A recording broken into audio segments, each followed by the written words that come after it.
चलिए देखते हैं, ये है वर्क एनर्जी पावर यानी कार्य ऊर्जा शक्ति का पार्ट 2।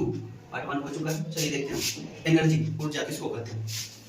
कार्य करने की जो क्षमता होता है उसको क्या कहते हैं, ऊर्जा कहते हैं। यदि किसी वस्तु में कार्य करने की क्षमता है तो उसमें ऊर्जा है, अगर कार्य करने की क्षमता नहीं है तो वस्तु में कोई ऊर्जा नहीं है।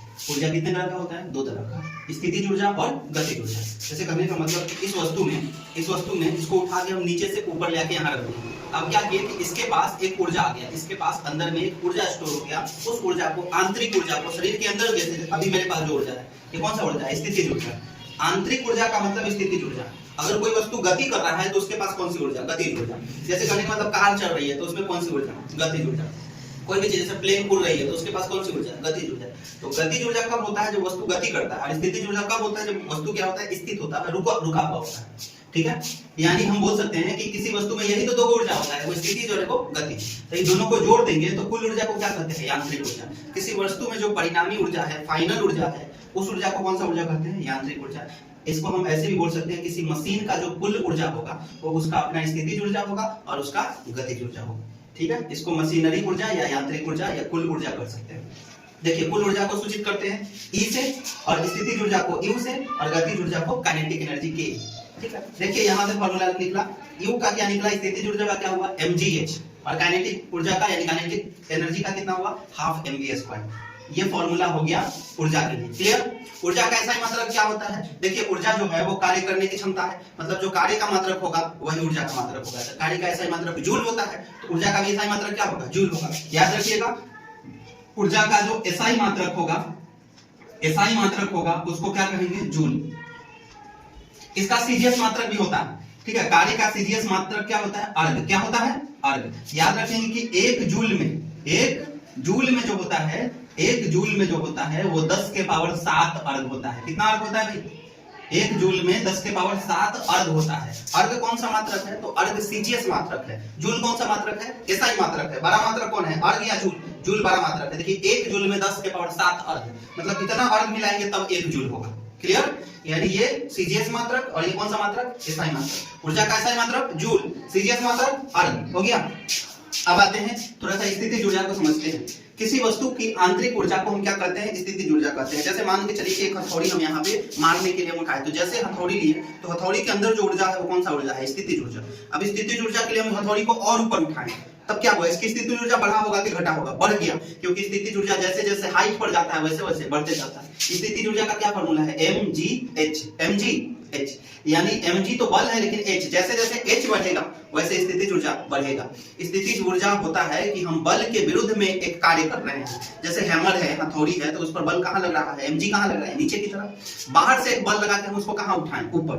तो स्थितिज ऊर्जा पहले जितना था वो स्थितिज ऊर्जा और बढ़ गया। बढ़ा कैसे, क्यों बढ़ा, क्योंकि उसको हाइट पे लेके जाओ। किस पे, जैसे मान के चलिए कि ये मार्कर हम यहाँ रखे हुए हैं, अब इस मार्कर को उठा के हम यहाँ रख दिए, अब इसकी स्थितिज ऊर्जा क्या हो गई होगी, बढ़ गई होगी, क्योंकि हाइट आ गया। क्या आ गया, जैसे जैसे हम हाइट पे लेके जाएंगे स्थितिज ऊर्जा क्या हो जाएगा, बढ़ते जाएगा। ठीक है, यानी जैसे हम जो एग्जांपल दे रहे थे, हथौड़ी को इस तरह से उठाएं तो स्थितिज ऊर्जा बढ़ा, और उसको ऐसे हम मारेंगे तो वो स्थितिज ऊर्जा किसमें बदल जाएगा, गतिज ऊर्जा में। किसमें, गतिज ऊर्जा में। तो किसी वस्तु में जो जितना ऊर्जा होगा वो दो तरह का ही होगा, स्थितिज ऊर्जा और गतिज ऊर्जा। जैसे तीर ऐसे लिए और उसको छोड़ने के लिए पहले कमान से इस तरह से खींचेंगे तो क्या होगा, धागा के कारण जो इसके अंदर कौन सा ऊर्जा आ गया, स्थितिज ऊर्जा। कौन सा, फिर ऐसे छोड़ेंगे तो ये स्थितिज ऊर्जा किसमें बदल जाएगा आगे जाके, गतिज ऊर्जा में। तो ऊर्जा क्या हो रहा है, एक रूप से किसमें बदल रहा है, दूसरे रूप में। जैसे गुलेल हम लोग छोड़ते हैं, गुलेल को ऐसे धागा खींचते हैं पहले, तो गुलेल में ये कौन सा ऊर्जा आ गया पहले, स्थितिज। कौन सा ऊर्जा, स्थितिज ऊर्जा। छोड़ेंगे तो कौन सा ऊर्जा, गतिज ऊर्जा। तो किसी वस्तु में जो कुल ऊर्जा होगा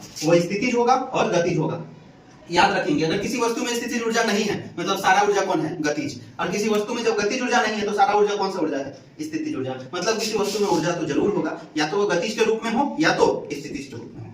ठीक है, तो यहाँ पर देखिए एक गेंद है, इसको उठा के हम ऊपर तक h हाइट पे ले गए तो स्थितिज ऊर्जा कितना होगा, mgh। गतिज ऊर्जा, किसी वस्तु में गति करने के कारण जो ऊर्जा आता है वो कौन सा ऊर्जा है, गतिज ऊर्जा है। गतिज ऊर्जा का फॉर्मूला क्या होता है, 1/2 mv²।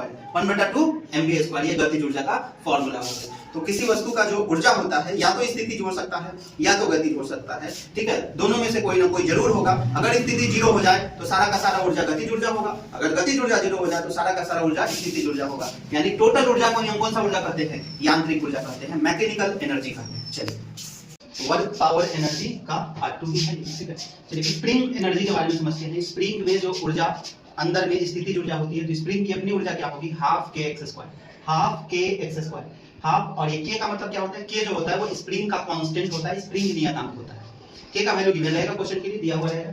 एक्स क्या है, जो डिस्टेंस आप स्प्रिंग को खींच रहे हैं, ठीक है, एलोंगेट कर रहे हैं या उसको कंप्रेस कर रहे हैं, या तो स्प्रिंग को दबा रहे हैं या तो स्प्रिंग को खींच रहे हैं, ठीक है, वो एक्स है। एक्स का मतलब दूरी है, ठीक है। तो ये फॉर्मूला याद रखिए, पुट करके यहां से आपको एग्जाम में आएगा तो आप क्वेश्चन को कर सकते हैं। स्प्रिंग का ऊर्जा हाफ के एक्स स्क्वायर।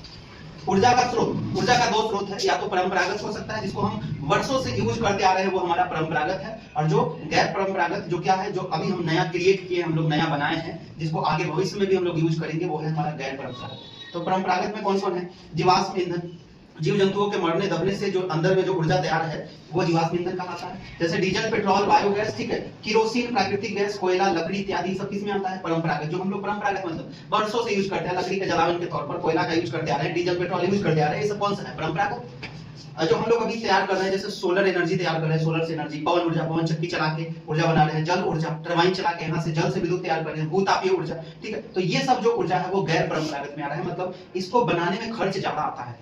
गवर्नमेंट यहाँ से एनर्जी तैयार करेगा तो इसमें खर्च ज्यादा आता है, लेकिन सरकार का ध्यान यहीं पे क्यों है, क्योंकि एक दिन ये परंपरागत चीजें खत्म हो जानी है भविष्य में, ठीक है, खत्म हो जानी है, खत्म हो जाएगा, और इसका यूज हम लोग इसलिए कर रहे हैं, ठीक है, कि इससे हम अब ये चीज खत्म हो जाएगा तो हमको एक अल्टरनेट सोर्स ढूंढना होगा ना, जहाँ पे हम ऊर्जा के लिए टिक पाए, क्योंकि हमारी जरूरत ही क्या हो गई है, ऊर्जा पे शिफ्ट हो गई है। बिना ऊर्जा के हम लोग काम कर ही नहीं सकते हैं, ठीक है, टेक्नोलॉजी बढ़ रहा है, इतना सारा मशीन बढ़ रहा है, तो हमको क्या चाहिए, स्रोत चाहिए ना, तो ये स्रोत एक दिन खत्म हो जाएगा तो हमको इस स्रोत पे डिपेंडेंट होना पड़ेगा।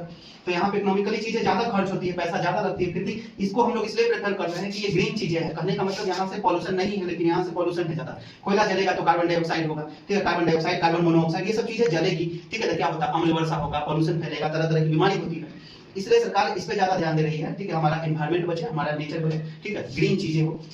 अब आते हैं नवीकरणीय और अनवीकरणीय, ठीक है। सिंपल शब्दों में बोले तो नवीकरणीय का मतलब जिसको हम बार बार नया कर सकते हैं, और अनवीकरणीय जिसको हम बार बार नया नहीं कर सकते हैं। कहने का मतलब क्या है, नवीकरणीय का मतलब जिसको हम बार बार यूज कर सकते हैं, उसका दोबारा यूज कर सकते हैं, वो किसमें होगा, नवीकरणीय।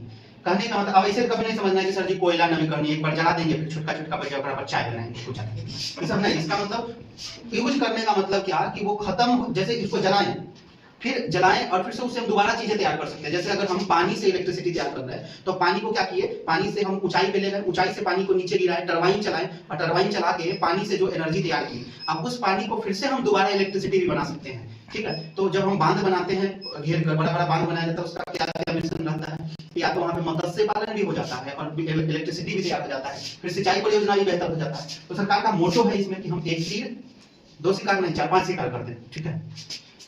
अब नवीकरणीय स्रोत जिसको हम बार बार प्रयोग कर सकते हैं, नवीकरणीय जैसे सौर ऊर्जा, सोलर एनर्जी, इससे हमारा पवन ऊर्जा, पवन चक्की चला के ऊर्जा बनाना, जल ऊर्जा इत्यादि, ये सब किसमें आता है, नवीकरणीय में आता है। और अनवीकरणीय जो एक दिन खत्म हो जाएगा, जिसको बार बार उपयोग नहीं कर सकते हैं, वो अनवीकरणीय है। अनवीकरणीय में कौन कौन होगा, जीवाश्म ईंधन, जैसे मान लेते हैं पेट्रोल, डीजल वगैरह ये सब चीज है जो, तो एक दिन खत्म हो जाएगा। कोयला भी क्या हो जाएगा, एक दिन खत्म हो जाएगा।